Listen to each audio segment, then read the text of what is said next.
Hey, what's up, Sure. you guys? It's your girl Vanessa Cabrera here, and I am beyond excited for today. These are like one of my favorite days.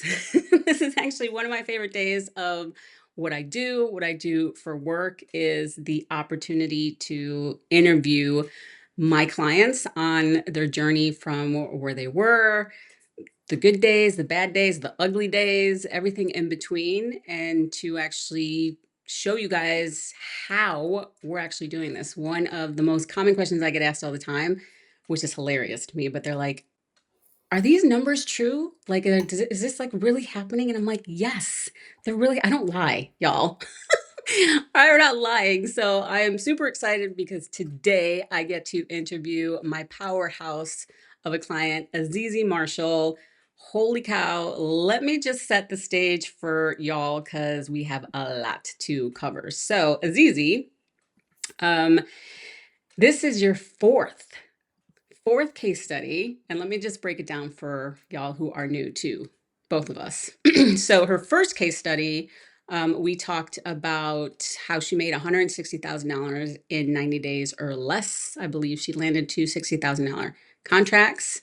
Her second case study was how she landed her first international speaking engagement, and officially set her quota as 7K. Her third case study, we talked about how she sold out her retreat and made 30K. That was a fun one. That was fun.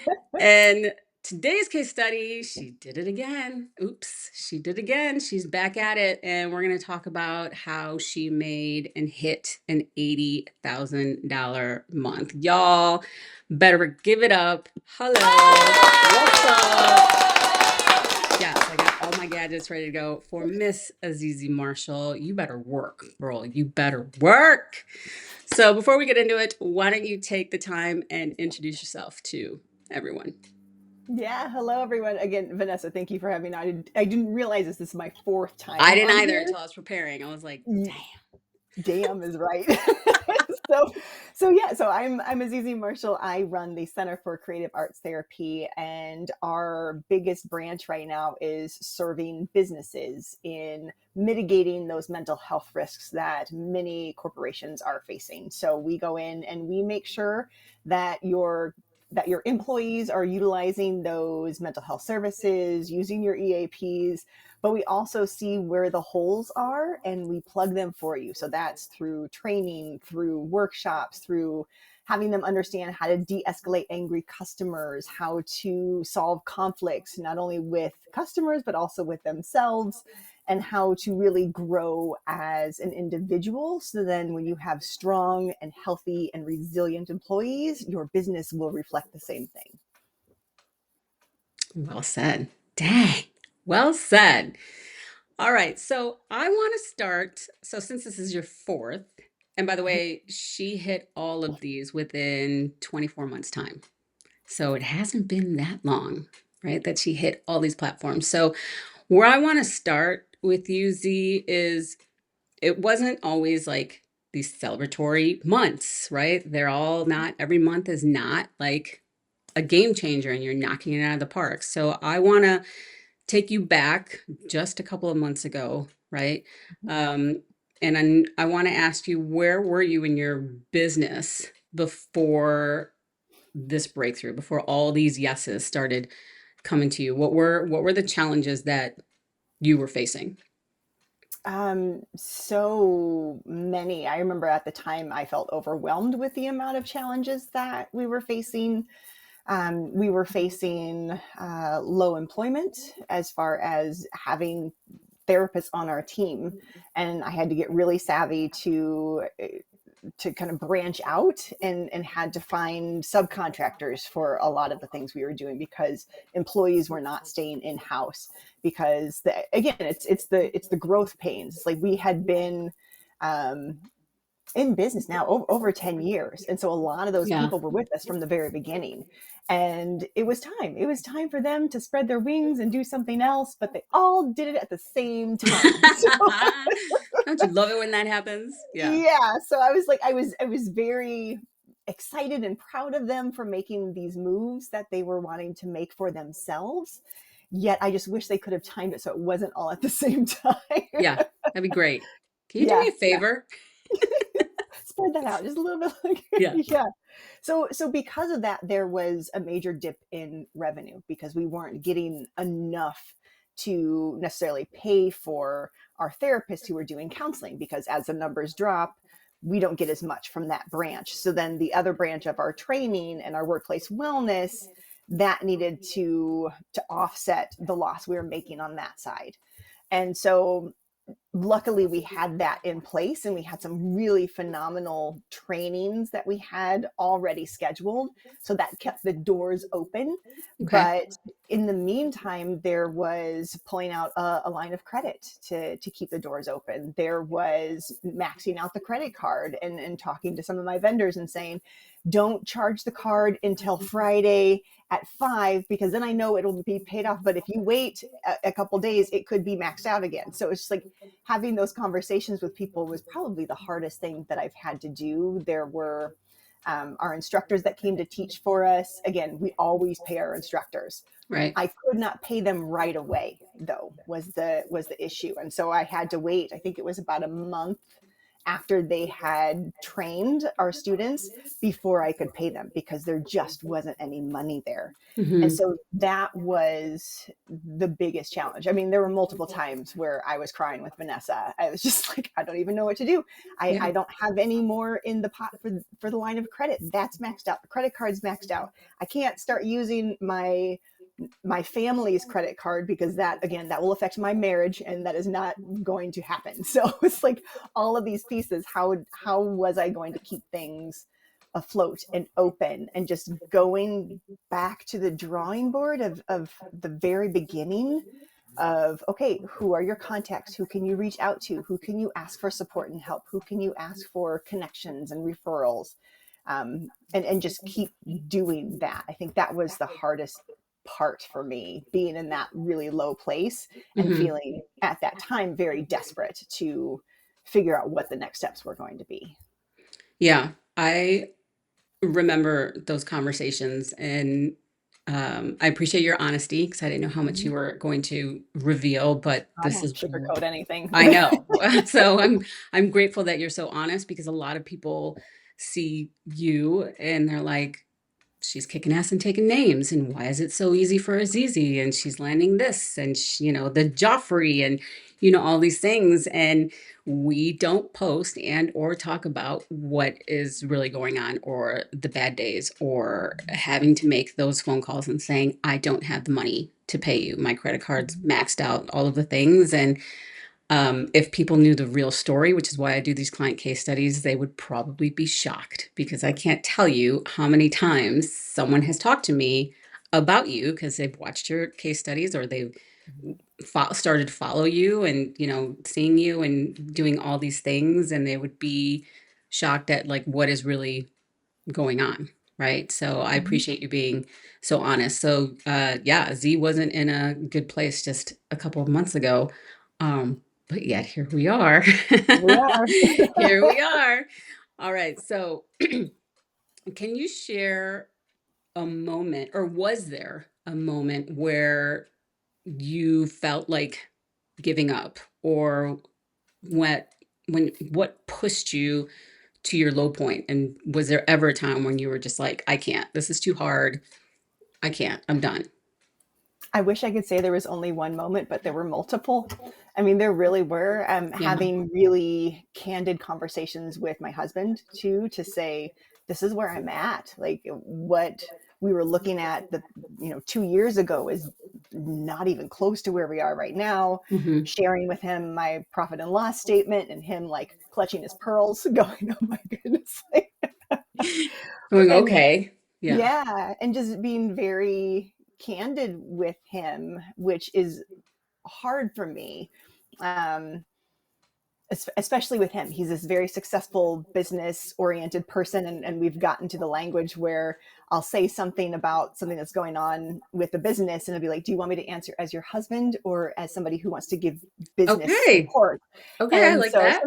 sometimes it'll be like my husband, he's like, oh, that's so hard, honey. I'm so sorry. Oh, Like, I love Versus, him. yes, versus if I'm like, no, I really need some business help like right now. And he's like, okay, sit down. You may need a stiff drink for this because this is gonna hurt. And it's like, This got so, hurt. Right. mhm, yeah. So I mean, those moments were really helpful because I said I don't know what the next steps are. I usually had the vision of where I wanted things to go, and I was like, no, it's not going where I thought it was going to go. And I Hmm. think part of that was all the things that I had written down when I first opened the Center for Creative Arts Therapy had been accomplished. Everything had been accomplished Right. already. And so now it was at this moment where I know where, like I can see what I wanted it to be, but it wasn't super super clear. I knew that I wanted some larger goals. I wanted to hit bigger metrics. I wanted to bring on larger clients, but I didn't know what those larger clients were. It wasn't specific enough.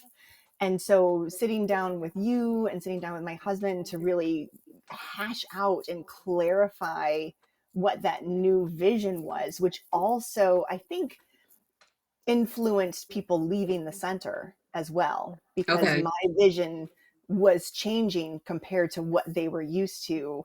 And when they saw me doing, and like, I want to make a bigger impact besides just our tiny community here in Downers Grove. I want to make a bigger impact for our students. I want, more international students. I want a larger footprint. So then when we talk legacy, somebody says, "Oh my gosh, Azizi did all these things." No, I want it to be Azizi touched my life and impacted in a way where I wouldn't be here if it wasn't for her. Or basically the same thing that I hear from clients of my parents. People come up to me like, "Gosh, if it wasn't for your dad, I don't know where I'd be right now." Okay. And so wanting to have that, which I do, I have that with my individual clients, but I wanted it on a larger scale to know that I was making the biggest impact with the largest amount of people. And the best way I knew to do that was with businesses, because that's where the people are. They live more than half of their life at the place of work. And so if I can reach them where they're the most receptive, even the most open, they're in those communities already within the organization, to be able to reach out to them and encourage them to get support services, encourage them to challenge themselves, to have better communication skills, to be more empathetic, and then have that trickle into their home life and then spread that out. I think that was the biggest piece for me, is being able to impact more people than I was with one-to-one sessions. Okay. So you were stuck and broke, Yep. Stuck right? and broke. I Let's love just that. be Yeah. real. Stuck and broke, Hmm. right? You were stuck Yeah. and broke. And so you took a step back. This is what I want people to realize. Like, Z's been in the game for over a decade, right? Like, she's not a newbie, and it's been up and down, up and down. And so a couple months ago she was down, right? So you were stuck and broke.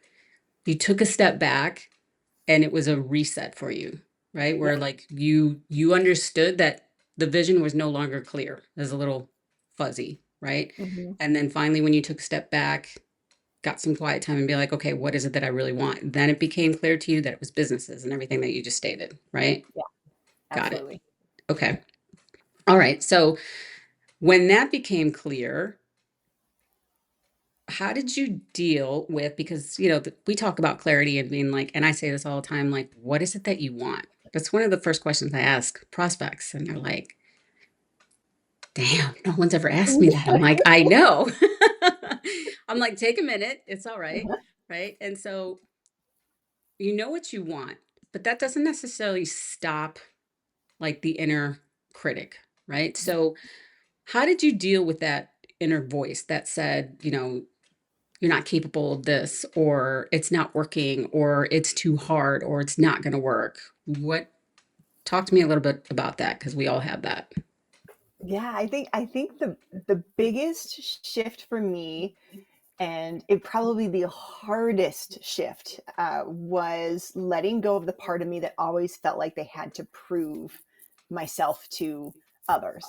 Like Yeah. for me, when somebody said, "Oh no, you can't do that," I remember in elementary school, a teacher said that there was this writing assignment and that nobody had ever gotten 100% on it for this piece, and I was like, bet.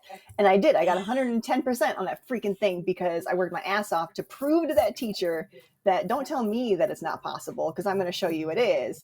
And that's been my entire life, really, Yeah. to prove to somebody else. But then I realized I don't need to prove myself anymore. I've already accomplished all of these things that I've set out to do. And when I look back on it, a lot of it was stuff that I was proving to others, where they said, "Oh, there's no way Azizi could have her own drama therapy training program." Okay. Okay, well, done. There's no way that Azizi could have a successful group practice. How is she to do that if they're only creative arts therapists? And I was like, we are creative arts therapists, so hell yeah, we're going to do it even better. So all of those things were to prove to somebody who had told me at one point that I couldn't do it. I had to really take a step back and think about, well, what is it that I actually wanted to do in the first place? Because Besides, prove all of them wrong. All my haters yeah, wrong. Yeah. mhm, yeah, and to me, it's always been that making as big of an impact as possible, whether it's training the students and then they like, it's like the ripples in the water. I train a student and then I hear about all the amazing things they're doing with their clients, and then those clients are affected and their families are affected. Like that's what I wanted to do. Is I wanted a not just ripples, I wanted freaking tidal waves of effectiveness for Yeah. mental health for as many people as possible. Amazing. Amazing. Okay, so we're now making tidal waves, clearly. Yes. So, what did it feel like the moment you realized you were about to hit like that 80K mark, or like you went from broken stuck to all these yeses now coming back as if out of nowhere. I'm using your words. When you say, Vanessa, they're coming at me as if out of nowhere. How did I, that I feel? I didn't even know it was happening. If that Mhm. like I was still in that broken stuck mindset for a while, and then like I said, it just happened, right? I got this wonderful referral to help this organization who was really struggling, Okay. and went in and dealt with crisis mode basically. And it just kept coming in and kept coming in and consistently, and they kept wanting us back and consistently. And it wasn't until maybe like at this point, that 2 month mark of working with them, that I was like, oh my gosh, what is my P&L right now? How did wait what I can actually pay off part of my line of credit. I can The credit card bill is not like at max anymore. So again, like we're steadily paying all of that off. Sure. And I think I won't completely exhale until every all of that debt is gone, because I don't like being in debt at all for anything. Hmm. And but knowing that it's consistently coming in, so being booked with the Joffrey Ballet, being booked for to work with a pediatric care center, to like all of these things are coming in, and they've all been wonderful connections that I've made through LinkedIn, and also through networking. And I'm going back to the question. It felt amazing also once I realized that a lot of this was coming in now, and I could breathe and I could actually focus on building the new team for the Center for Creative Arts Therapy, the ones that have that same vision as I do now. Okay. So this is a good segue into my next question. So you were saying this all came about from LinkedIn and your networking and your connections and all that. So a lot of people watching these case studies always want to know how. How are you doing this? How did she land that 7K international speaking engagement? How did she land over 160,000 in 90 days, 80K month, all the things, right? So how? How did your approach to your social media marketing change during this period? Did it change? Like what talk us out about the how all of these contracts just as of nowhere landed Landed in in your my lap. As of nowhere. It just kind of happened. I did nothing. lap.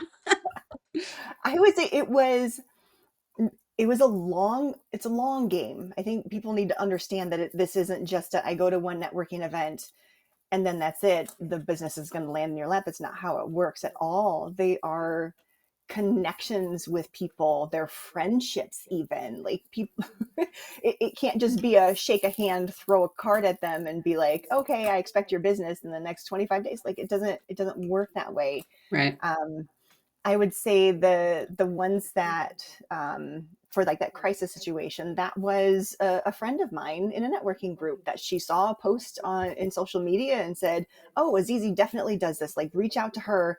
They reached out to me that day. I got back to them that day. Like, that's the other thing. If somebody's reaching out to you for business, you respond to them in order to get the business. You can't just let that What? email lay there for a few days. And I'm saying this because I say it to myself, because emails are the bane of my existence, except for when business is coming in. But like trying to keep on top of those, that's hard for me. So it's like I have to set that time to be consistent in responding to emails. And then that was it. It was the conversation with them to let them know that, yes, we are the solution to their problem and they don't have to take this on by themselves. And then that's how that connection came in place. But again, that happened on social media. There was a post, one of my friends from a networking group responded, and then that connection was made. With the Joffrey Ballet, I asked her point blank, I'm like, how did you even find me? She said, I Googled, I used psychological safety, mental health workplace, artists. And I said, oh, my SEO is working pretty well. But it Yep. wasn't just that. It wasn't just the website. It was also, they did a deep dive into my YouTube channel to see what it was that I was talking about. They even talked about a particular video that I did about supporting the leaders in Okay. within the organization. They really liked that one.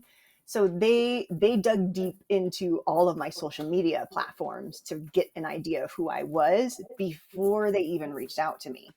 But those videos have been there for a year or two or more, because I just started building that YouTube channel. But if it wasn't for those being there, they wouldn't have made that connection with me. Yeah. So those are the big pieces: YouTube, social media, Facebook, LinkedIn. They all researched me before they reached out to me. So this is one of the things that I try to teach, scream, yell, and help people understand this when it comes to your social media strategy, right? So it's not a specific one post and bam, right? An 80K contract lands or all these contracts land, right? It's your digital footprint. It's like your calling card. It's your freaking website. It's your business card. It's all of it. That's why when these opportunities come, and they will come, Mm-hmm. right?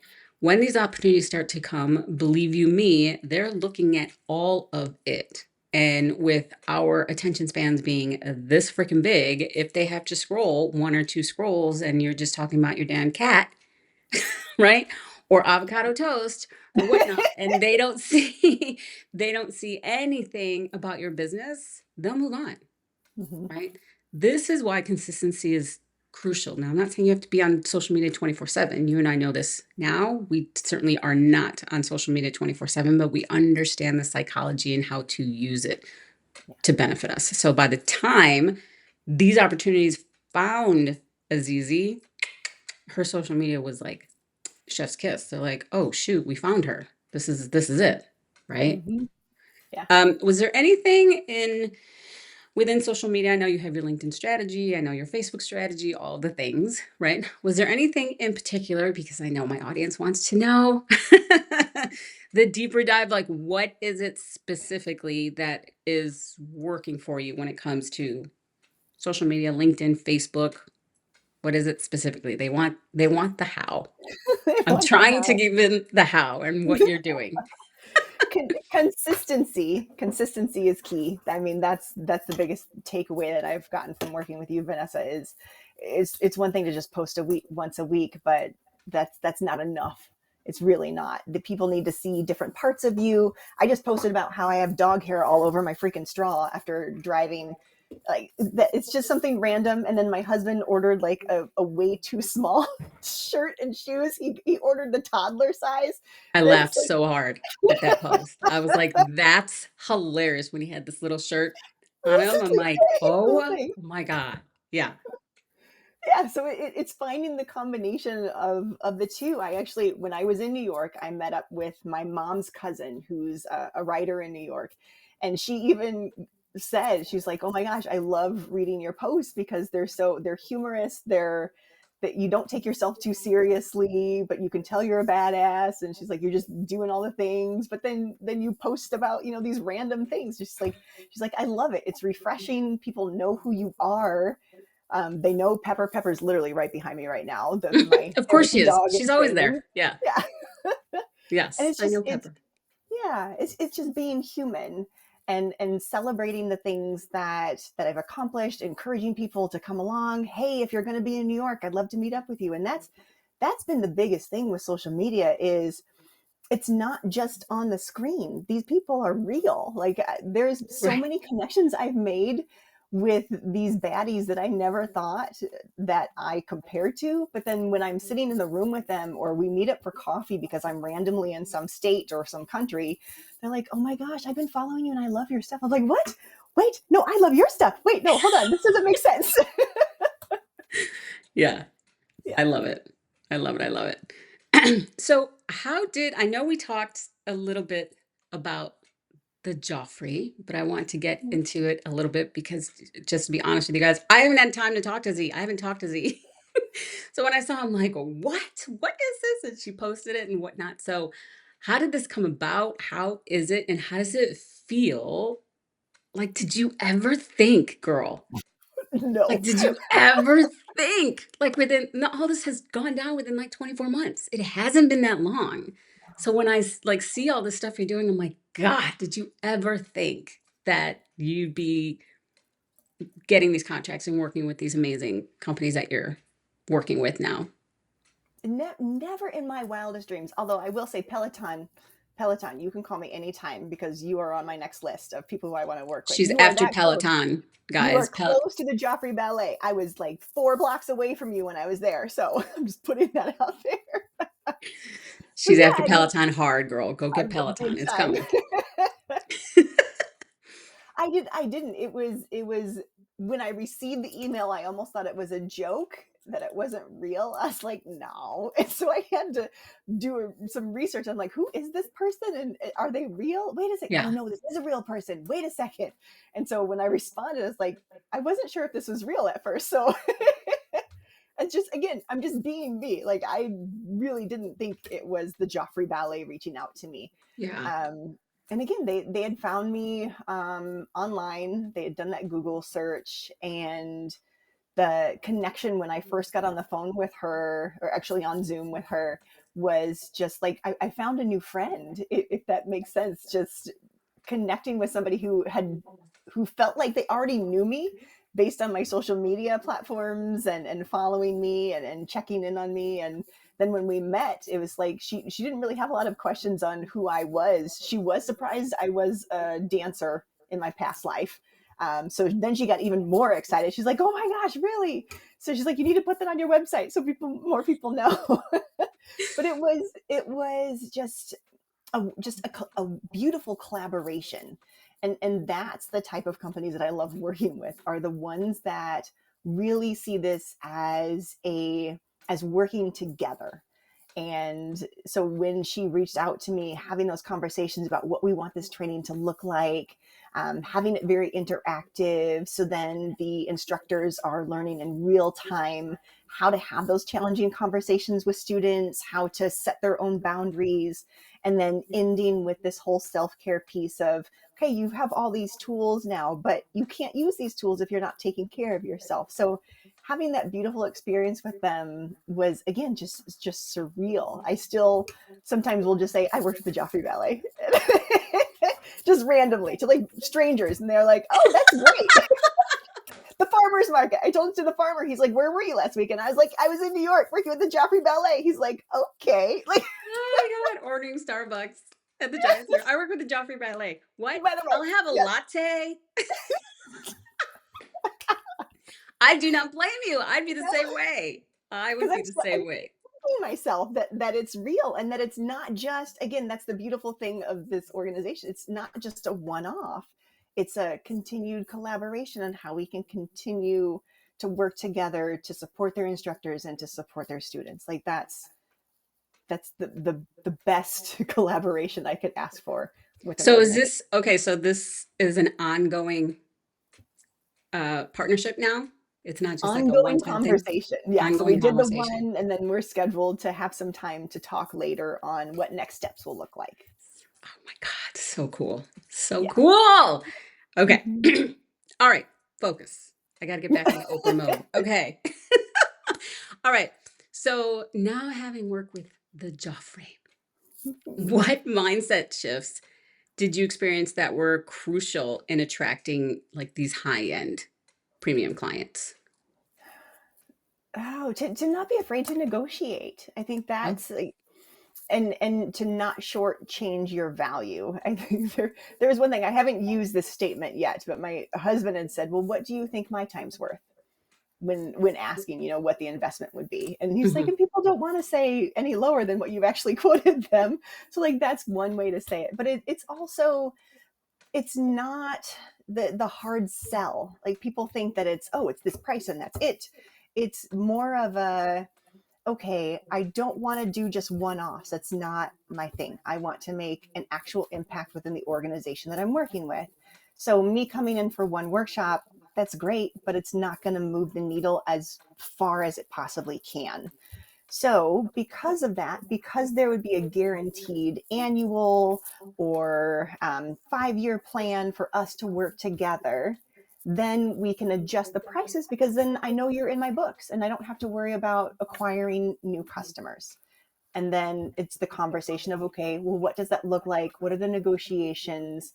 um, there's different buckets that people can pull from. Well, we have a huge training budget, but we don't have a travel reimbursement budget, so can you lump that into your quote so then it's all in one thing? Absolutely. Like there's all of those different pieces that you can move around so then the company can make it work within their budget. And being comfortable with those conversations and knowing what your hard stop is. So quoting them at the price that is reasonable, and also making sure that you have some room to wiggle around a little bit in those negotiations. Every Ooh, go ahead, girl. Did you guys catch all of that? I hope you guys were taking notes because damn. Okay. Yes, yes, and yes to all of it. All right. Well done. All right. What do I want to ask? Okay. When you look back, I thought about these questions for you. Can you tell? I see. You wiggled on that one too. When you look back at the person you were before this success, what emotions come up for you now?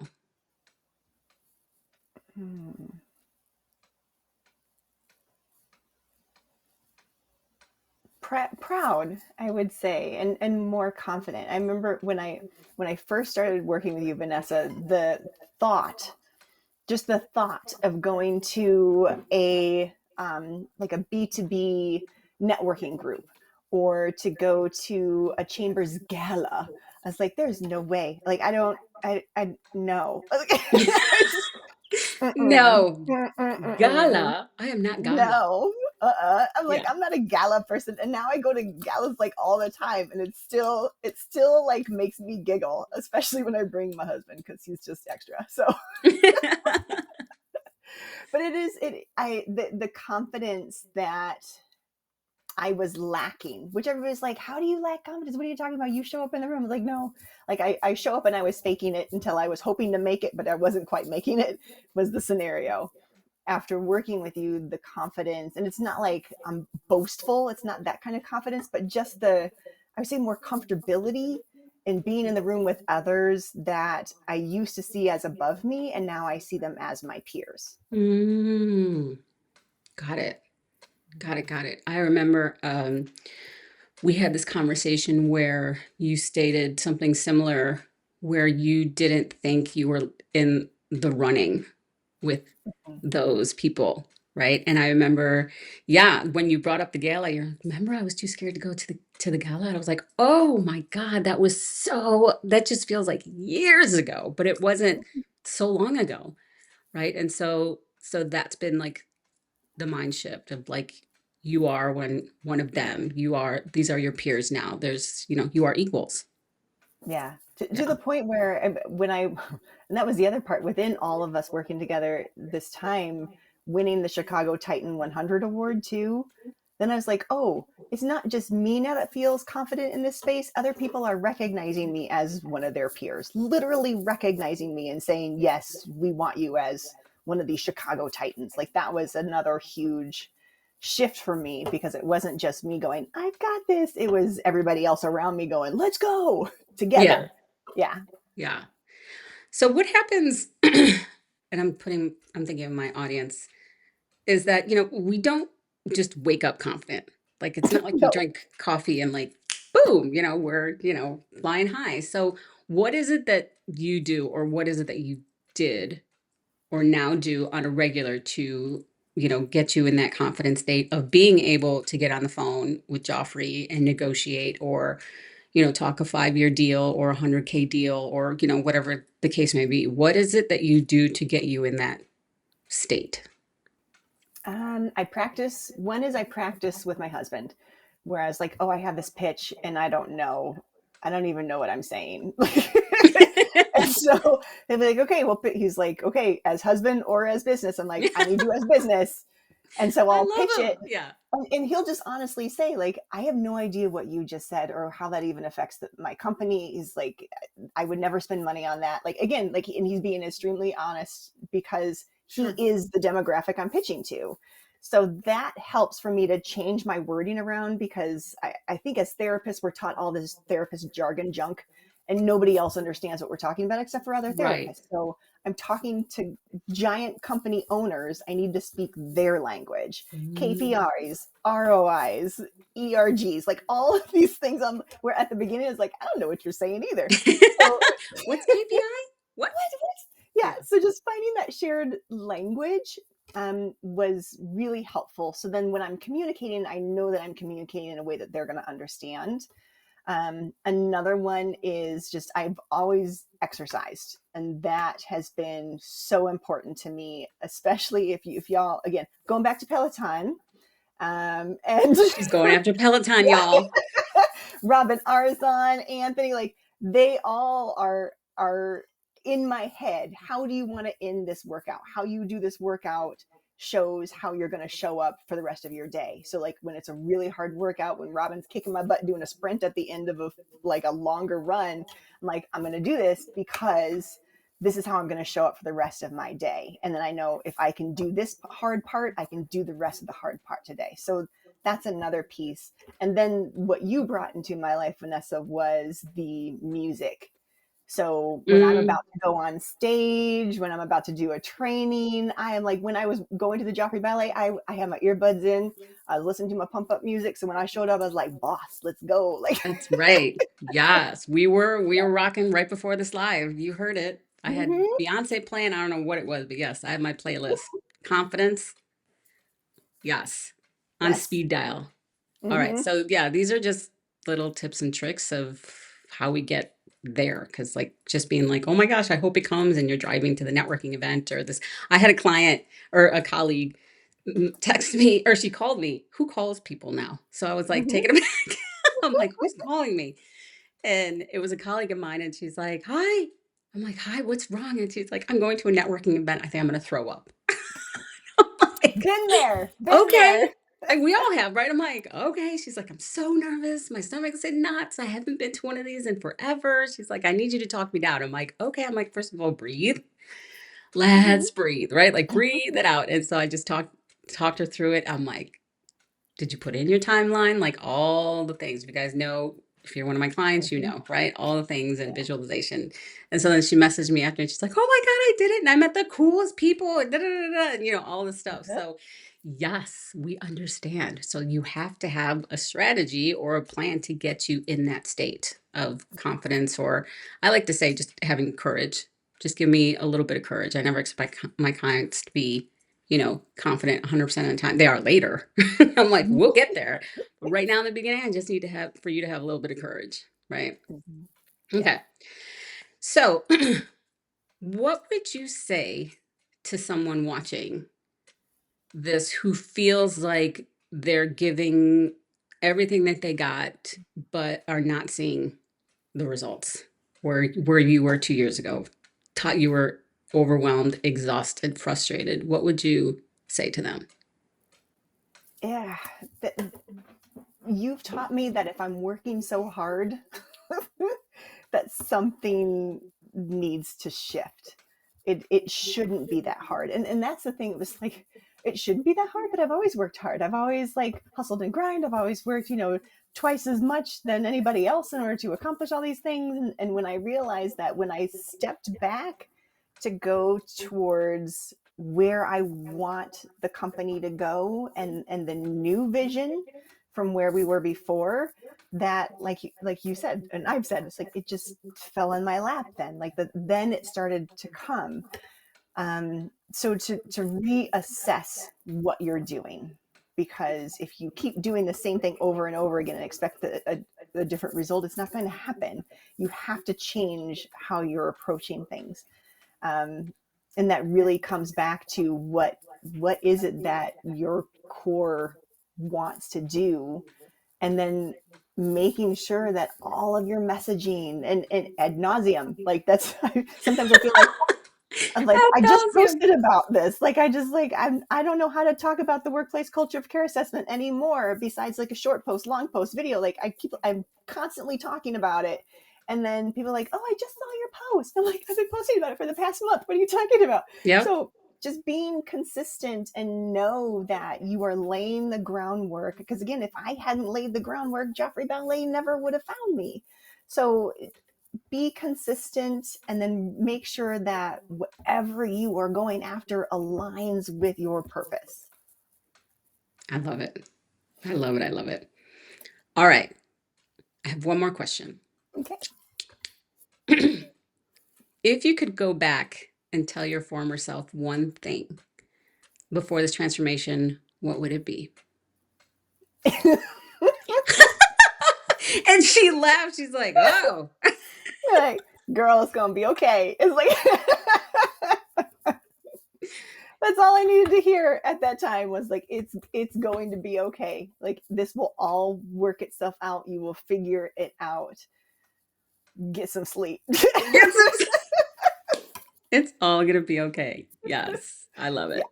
it. All right, Z, where can someone find you if they're interested in workplace wellness training, or hiring you to speak, or hiring you to speak internationally? Where can they find you? What are the next steps to work with you? Yeah, next steps is hitting me up on social media. So you can find me on Facebook, you can find me on LinkedIn. You can also go to my website, Azizi Marshall, AZIZI MARSHALL.com. And you can find even more information about workplace culture of care assessment and speaking, topics that I can bring to your company, as well as what it actually looks like to work with me. So check out any of those, and then just send an email. Snail mail, smoke signals. I'll get back to you Right? ASAP. Exactly. However you want to reach out to me. Oh my gosh. Well, this has been a blast. Thank you so much for taking the time to come back on with me again and again and again. This is fourth. I think you hold the title, but someone's coming after it. Just letting you Wait, know. no. Oh yeah. Someone's coming after, like, I want 3 case studies like Azizi. They've actually said that. I'm like, okay, let's go. Okay. All right. Get it. Someone's coming Get after it. your title. But it has been an absolute blast working with you. It's been a blessing. Like, I have literally been like, 10, bring me 10 more ZZs. Give me 10 more ZZs, and it's all good. The transformation that you've done has been mind blowing. I appreciate you being so honest and so real with your audience and my audience, to let them know what was really going on with you just 2 months ago, right? And to where you are now, and your relentless drive is beyond inspiring, but more so is like your reasoning of wanting to make a bigger impact, and being so clear on who it is that you can serve and how you can help, and how clear you are now, and just not stopping even when it got hard. Like, that's it. I've said this time and time again. I'm like, success will inevitably come if you don't quit. It's inevitable, right? Doing the good, the bad, and all the ugly. So it's been a blast, Azizi. I adore you. You inspire the hell out of me, and we will keep watching. I'll keep watching for sure. Here we Cool. go. Let's go. She's like, I ain't done. I'm just getting started. All right, guys. So there we go. Client case study number 4 for Azizi. Again, I have another client who's coming after her. She's coming after her reign. All right. So right now, if you are wondering, and it's a good thing to wonder, what it would feel like to bring in 80K in 1 month, what it would feel like to land a $7,000 international speaking engagement, right? What would that look like for you? What would that do for you? What money moves could you then do if that happened, right? But if you're feeling stuck, overwhelmed, exhausted from all this social media stuff and unsure how to make that happen, I have an invitation for you.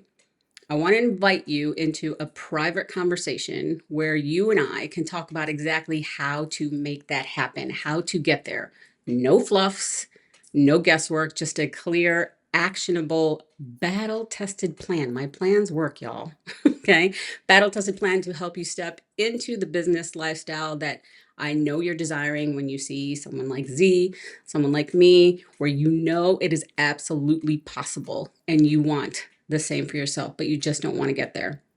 So I'm going to put a link to this live stream where you can book that private meeting with me. It'll lead you to a landing page where you will see other case studies so you get an idea of who I've worked with and the results my clients have gotten, right? From there, you will see a button that says apply now or something along those lines. You'll fill out an application. Don't don't freak out. It's just me getting more information on your business, where you're at, what you're struggling with, all the things, and then that will lead you to my calendar to book some time. Okay. I am busy in the next couple weeks, so if you can't get on my calendar, just book when you can. But I have a couple open slots left this week and early next week before I shut down for my what my son is calling my speaking tour. All right, guys. All right, thanks so much for watching, for hanging with me and Z, and I'll see you online. Peace.